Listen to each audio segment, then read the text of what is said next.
जय हिंद फ्रेंड्स, स्वागत है आप सभी का दीक्षित क्लासेस यूट्यूब परिवार में। और कैसे हैं मेरे भाई आप सभी लोग। उम्मीद है हस्त होंगे, मस्त होंगे और अपनी पढ़ाई बेहतर तरीके से कर रहे होंगे। तो आज आपकी इस क्लास में जो है मैं मोहम्मद गौरी के आक्रमण के बारे में आप सभी को बताता हूँ। दोस्तों, जो मोहम्मद गौरी होता है इसके हम पहले बेसिक जानकारी आपको देता हूँ। ये कौन होता है? तो ये अफगानिस्तान का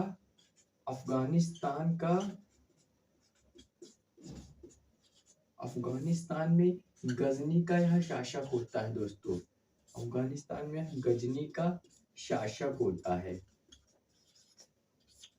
गजनी पर यह अपना अधिकार स्थापित करने के लिए और इसको अधिक सुदृढ़ बनाने के लिए इसको काफी धन की आवश्यकता होती है और इसीलिए भारत पर आक्रमण करना स्टार्ट करता है, क्योंकि इसे काफी ज्यादा धन की आवश्यकता होती है उसको प्राप्त करने के लिए। पहला जो यह आक्रमण करता है भारत पर, वो करता है दोस्तों 1175 ईस्वी में मुल्तान पर।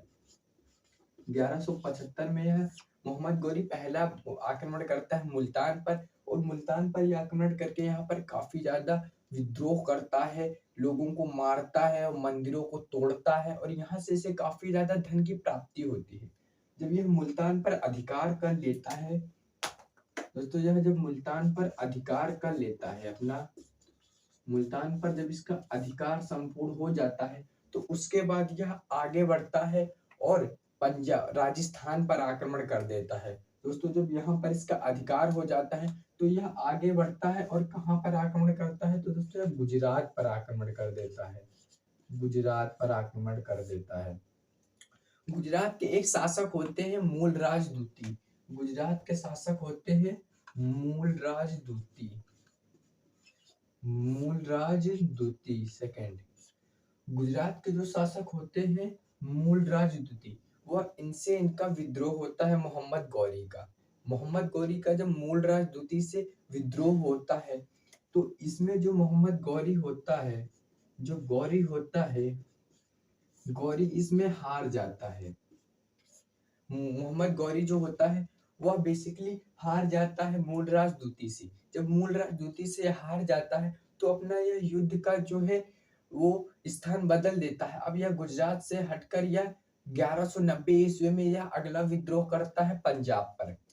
उसके बाद यह 1190 ईस्वी में विद्रोह करता है पंजाब पर।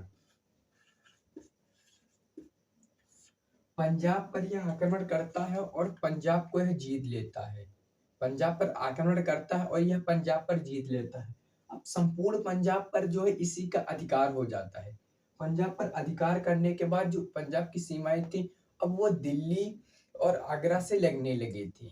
तो जिसके लिए इसका जो है सामना होता है उसके बाद पृथ्वीराज चौहान से। पृथ्वीराज चौहान के बारे में आपको बता दूं, जो पृथ्वीराज चौहान थे, पृथ्वीराज चौहान ये चौहान वंश के जो है शासक थे, राजपूत शासक हुआ करते थे। ये राजपूत थे। जो पृथ्वीराज चौहान थे ये एक फैनेटिक राजपूत शासक हुआ करते थे और वे अपने टाइम पीरियड में ये काफी ज्यादा शक्तिशाली होते थे। इन्होंने काफी ज्यादा जो है राजपूत शासकों को बड़े बड़े हराया था। और ये जो किस वंश के थे? तो जो पृथ्वीराज थे ये चालुक्य वंश के शासक हुआ करते थे। ये चालुक्य वंश के शासक हुआ करते थे।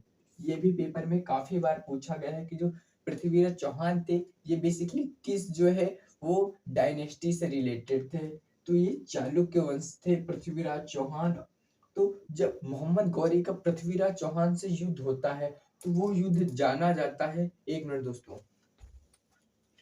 तो जो पृथ्वीराज चौहान जाना जाता है इनके बीच जो वो होता है तराइन का पहली लड़ाई, तराइन का पहला युद्ध, तराइन का प्रथम युद्ध, प्रथम युद्ध। दोस्तों, तराइन का प्रथम युद्ध होता है वो होता है मोहम्मद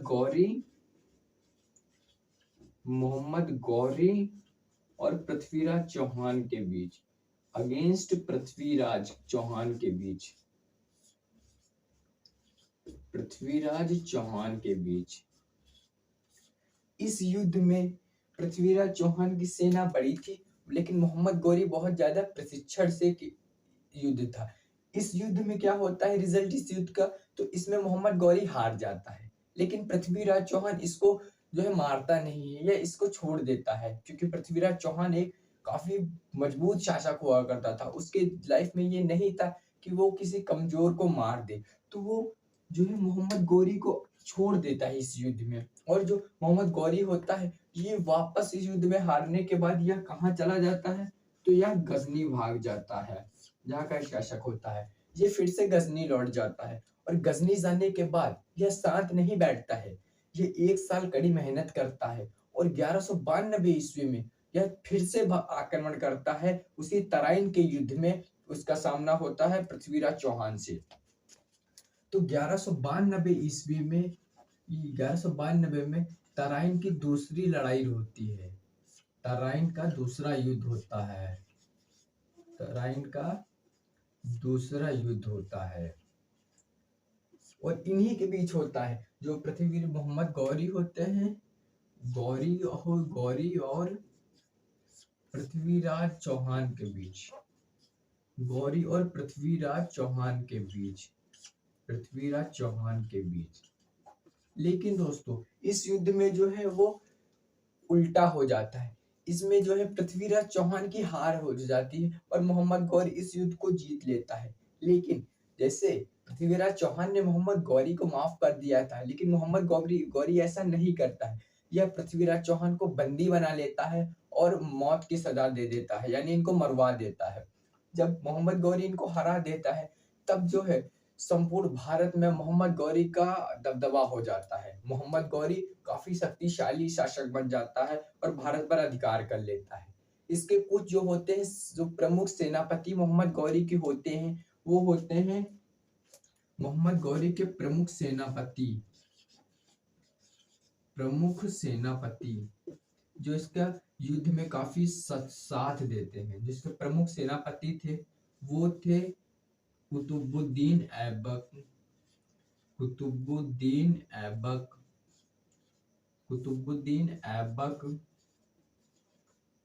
दूसरा था कुबाचा।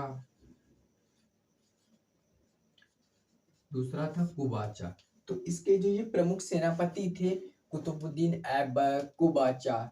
तो मोहम्मद गौरी जब 1192 में तराइन के दूसरे युद्ध में पृथ्वीराज चौहान को हरा देता है, तो उसके बाद यह जो है यहाँ पर ज्यादा शासन नहीं करता है, क्योंकि इसका जो मन होता है शासन का वो बेसिकली होता है गजनी की ओर। यहाँ इसने आक्रमण किए थे धन लूटने के लिए, तो इसको जब काफी मात्रा में धन लूट जाता है, धन मिल जाता है, तो ये गजनी लौट जाता है। लेकिन यहाँ भारत का एडमिनिस्ट्रेशन चलाने के लिए जिसके प्रमुख और ज्यादा एक तरह से योग्य जो सेनापति थे कुतुबुद्दीन ऐबक और कुबाचा, इनको यह भारत का क्षेत्र कुछ दे देता है। जैसे जो कुतुबुद्दीन ऐबक था तो इसको बेसिकली मिला था दिल्ली का क्षेत्र, इसको जो था दिल्ली का क्षेत्र मिल गया था। और जो कुबाचा को था इसको मुल्तान का गवर्नर अपॉइंट कर गया था, इसको मुल्तान का गवर्नर बना गया था।